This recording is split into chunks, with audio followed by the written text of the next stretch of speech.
आज की इस वीडियो में मैं आपको बताऊंगी कि नॉन स्टिक बर्तनों को यूज़ करने का तरीका क्या होता है। इसमें कौन सी ऐसी केयर है जो हम अपने बर्तनों की करें कि ताकि इनकी लाइफ बढ़ जाए। जैसा कि आप जानते होंगे कि बर्तन मुख्तलिफ किस्म के मटेरियल्स में आते हैं। मिट्टी के बर्तनों के अलावा जो मेटल के बर्तन होते हैं, कुछ कास्ट आयरन के होते हैं, कुछ स्टील के होते हैं, कुछ सिल्वर के होते हैं, कुछ डाई कास्ट कार्बन के होते हैं। इसके अलावा और भी बहुत सारे मटेरियल्स होते हैं। अब हमारे पास जो जितनी भी ऑप्शंस होती हैं ना बाज़ार में अवेलेबल, तो कभी भी नॉन स्टिक बर्तन नहीं खरीदने चाहिए क्योंकि इनकी लाइफ सब तरह के बर्तनों में सबसे ज़्यादा कम होती है। कोई भी अच्छे से अच्छी ब्रांड का भी अगर आपने नॉन स्टिक बर्तनों का सेट ले लिया है ना, जो इसकी रिकमेंडेड लाइफ है वो 1 ईयर है। 1 ईयर के बाद आपको ये सारे के सारे बर्तनों को डिस्कार्ड करना पड़ता है। तो बेहतर यही है कि बंदा खरीदे ही ना। मैंने क्योंकि पहले से बाय कर लिए हुए थे, इस वजह से मैं तो मजबूरन इसको यूज़ करूँगी क्योंकि ये बर्तन अच्छे खासे महंगे होते हैं। वही पैसे आप किसी ऐसे मटेरियल के बर्तन में लगाएं कि जो फिर आपका लाइफ टाइम चले। मैंने ऐसे शेफ देखे हैं कि जो लोग अपने बर्तन दिखा रहे थे कि ये हमारे पास 40 ईयर्स का है। कुछ ऐसी खवातीन है जो बता रही थी कि ये उनकी मदर्स ने उनको उनकी शादी पे मैं दिए थे और अब उनकी शादी को भी 30, 40, 50 साल हो गए और अभी भी उनके वही बर्तन चल रहे हैं। तो ऐसे बर्तनों में इन्वेस्ट करना अक्लमंदी है। इस तरह के बर्तन मैं कभी भी रिकमेंड नहीं करूंगी आपको खरीदने का। मेन टॉपिक ये है कि इन बर्तनों को आप खरीद तो लिए, अब कौन सी एहतियाती तदाबीर है। जब आपने अनबॉक्सिंग कर ली, सबसे पहले आपने बर्तन में ये देखना है कि इसके, जैसा मेरे पास ये इसके पार्ट्स अलग हुए थे, ये पार्ट्स आपने सारे इंस्टॉल कर देने हैं। सेकंड नंबर पे आपने क्या करना है, जो हमारे बर्तन होते हैं ना, इनके अंदर और बाहर अक्सर ना स्टिकर्स लगा के भेजे गए होते हैं और ये स्टिकर्स अमूमन प्लास्टिक के होते हैं। उनके पीछे एडहेसिव लगा हुआ होता है। अगर हम उनको रिमूव नहीं करते तो उसका नुकसान ये होता है कि जब हम चूल्हे के ऊपर इसको चढ़ाते हैं बर्तन को, तो एक तो चूल्हे की अपनी जो हीट होती है वो जो ग्लू है उसके साथ वर्क करके और प्लस प्लास्टिक को पिघला के एक अजीब तरह का मटेरियल बना देती है कि जो आपके बर्तन पे परमानेंटली चिपक जाता है और वो ब्लैक कलर का होता है। उससे आपके बर्तन की लाइफ तो खराब होती ही होती है, उसको देखने में भी वो बहुत ही बुरा लग रहा होता है। तो सबसे पहले आपने यही करना है कि आपने अपने जितने भी बर्तन हैं उनके ऊपर अंदर या बाहर कोई भी स्टिकर, कोई लेबल, कुछ भी लगा हुआ है छोटे या बड़े साइज का, वो आपने रिमूव करना है। मैं अभी आपको इस वीडियो के एंड में इंशाल्लाह निकाल के दिखाऊंगी इसकी प्लास्टिक। सेकंड बात यह है कि जब भी आपने बर्तन पहली बार यूज करने हैं ना, तो सबसे पहले आपने जो नॉर्मल टैप वाटर होता है, आपने उसके साथ कोई सा भी डिश वॉश लिक्विड सोप जो होते हैं वो आपने लेना है। बर्तन है उनको एक दफा क्लीन करना है। नेक्स्ट आ जाते हैं कुकिंग कैसे करनी है। जो आपके ये बर्तन है ना, ये हर तरह की कुक टॉप के लिए बेहतरीन है। आपने देखा होगा कि जैसे ये कैसेरोल वाले मेरे पास 3 पैन है, इन तीनों के साइजेस अलग है। ये कढ़ाई है, ये मेरे पास तकरीबन 25 से 28 मेरे ख्याल में इसका साइज है। कढ़ाइयों के 34 तक साइज आते हैं, मार्केट में डिफरेंट साइजेस की मिल जाती हैं। इस सेट के अंदर ये वाला साइज ही अवेलेबल था। तवा है और फ्राइंग पैन है। इन सब के सब पैन्स के नीचे इस तरह की एक प्लेट सी मिलेगी। ये खराब नहीं है, इसके ऊपर थोड़े से ये वाटर मार्क्स अभी मैंने धोया था तो उसके आ गए हैं। पैन को या किसी भी बर्तन को आप जब अपने को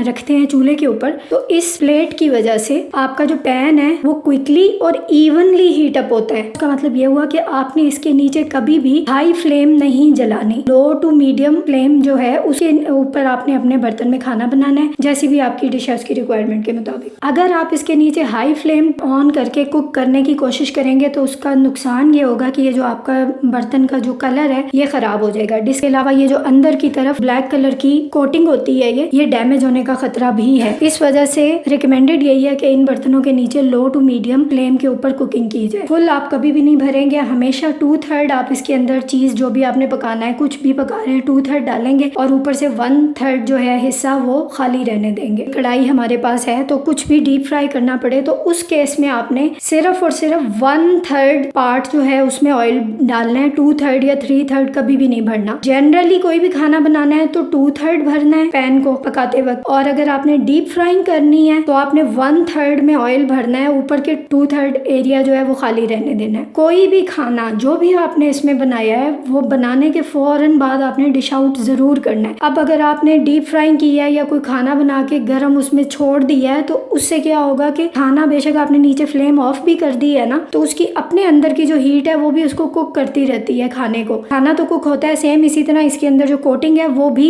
पकती रहती है उसके साथ साथ। अब भी मैंने आपको बताया था कि इन बर्तनों की लाइफ 1 ईयर से ज्यादा होती ही नहीं है। बहुत ज्यादा हो गई तो 2 साल हो गई, इससे ज्यादा नहीं होती। तो जितना आप केयर करेंगे उतना आपके लिए फ़ायदा है। तो जो भी आपने खाना बनाना है, ख़ास तौर पे कुकिंग ऑयल गरम, उसे कभी भी अनअटेंडेड आपने बर्तन में नहीं छोड़ना, उसको फ़ौरन से भी पहले आपने डिश आउट करना है। अगर आपसे इन बर्तनों में कोई चीज़ जल गई है तो फिर क्या करेंगे? फिर आपने ये करना है कि आपने ये नहीं करना कि स्टील वूल ली और इसको रगड़ रगड़ के साफ़ कर रहे हैं, उससे तो आपकी ये कोटिंग बिल्कुल पहले दिन ही उतर जानी है। आपने ये करना है कि अगर आपके बर्तन जल गए हैं, पहले तो आपने सारा कुछ जो भी मटेरियल था वो उसको डिश आउट कर लिया, खुला पानी डाल के बेशक ओवरनाइट के लिए 5 से 7 घंटे के लिए सोक होने के लिए रख दें। काफ़ी देर तक फूड पानी में रहती है तो वो थोड़ी सॉफ्ट हो जाएगी और स्पंज की येलो साइड उसी से आराम से साथ पानी टैप वाटर और हल्का सा आप उसको करेंगे तो आपके बर्तन क्लीन हो जाएंगे। ये तो थी खाना पकाने के बारे में हमारी हिदायत। इसके बाद अब आ जाती है वॉशिंग। वॉशिंग के लिए नंबर 1 तो ये है कि ये जितने भी बर्तन हैं ये डिश वॉशर सेफ हैं, लेकिन जो रिकमेंडेड है वो यही है कि आप हैंड वॉश करें। की वजह यह है कि जब हम डिश वॉशर यूज करते हैं तो उसके अंदर हम एक डिटर्जेंट यूज करते हैं और वो काफी हार्श होता है। उससे क्या होता है कि बर्तन अंदर और बाहर से डिसकलर भी हो जाते हैं और डैमेज होने का भी खतरा होता है। अगर आपके पास ऑप्शन हो कि हाथ से बर्तन धोने हैं या डिश वॉशर में धोने हैं तो हमेशा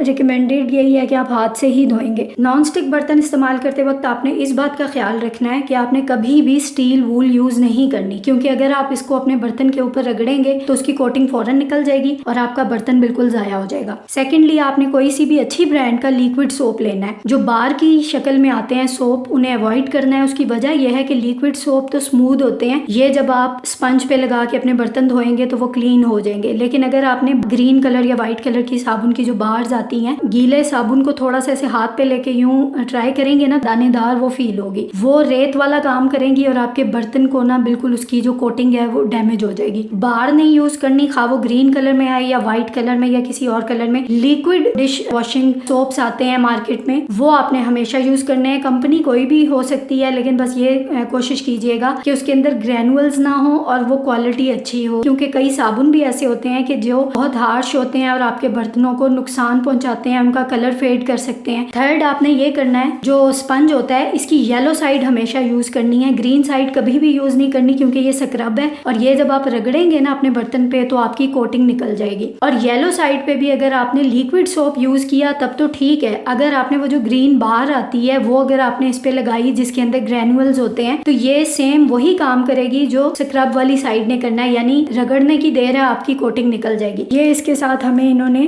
खाना बनाने के लिए ये कुछ यूटेंसिल्स दिए थे और ये इतनी बेकार किस्म की प्लास्टिक है कि इसको यूज नहीं किया जा सकता। तो अभी मैं आपके साथ नेक्स्ट वीडियो में इसका ऑल्टरनेट फिर क्या हो। अब खाना इन चीजों को यूज किए बगैर तो नहीं पका सकते। इन बर्तनों में आप स्टील का चम्मच तो यूज कर ही नहीं सकते, तो फिर आप क्या करेंगे? आपको मुख्तलिफ किस्म की डिशेस बनाने के लिए मुख्तलिफ तरह के यूटेंसिल्स की जरूरत होती है, तो उसके लिए बेहतर है कि आप इन वालों को रिप्लेस करके कोई अच्छा नॉन स्टिक बर्तनों के साथ जो सूटेबल हो ऐसा सेट खरीद लें। तो वो मैं इंशाल्लाह अभी उसकी अनबॉक्सिंग आपके साथ नेक्स्ट वीडियो में करूंगी।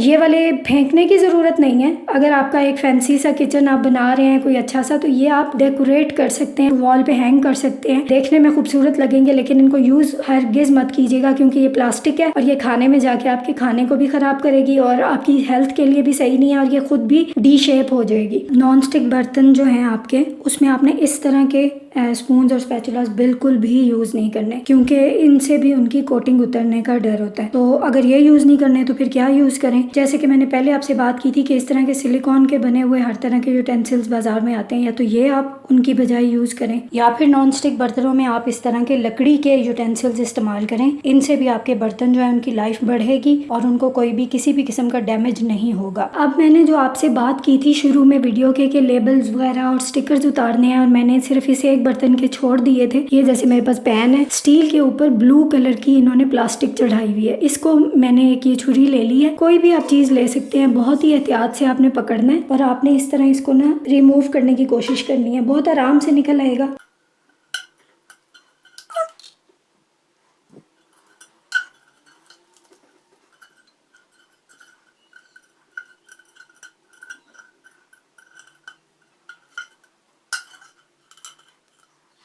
इसी तरह अब ये देखिए एक तरफ से उतर आया तो इसका स्टील का असल कलर, और इधर देखें ये ब्लू था, ये ब्लू है और ये स्टील का कलर है। सेम इसी तरह से यहाँ से भी हम प्लास्टिक रिमूव कर देंगे।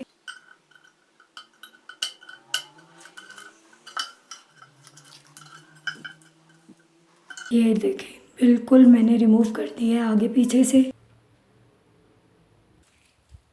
ये वीडियो छोटी सी थी लेकिन आपके लिए इन्फॉर्मेटिव होगी और मैं आइंदा भी ऐसी इन्फॉर्मेटिव वीडियोस लेके आऊंगी आपके सामने। अब मुझे इजाज़त दीजिए, अपना बहुत बहुत ख्याल रखिएगा और मेरे चैनल को लाइक भी कीजिएगा, शेयर भी कीजिएगा और सब्सक्राइब भी ज़रूर कीजिएगा। बहुत शुक्रिया। अल्लाह हाफिज़।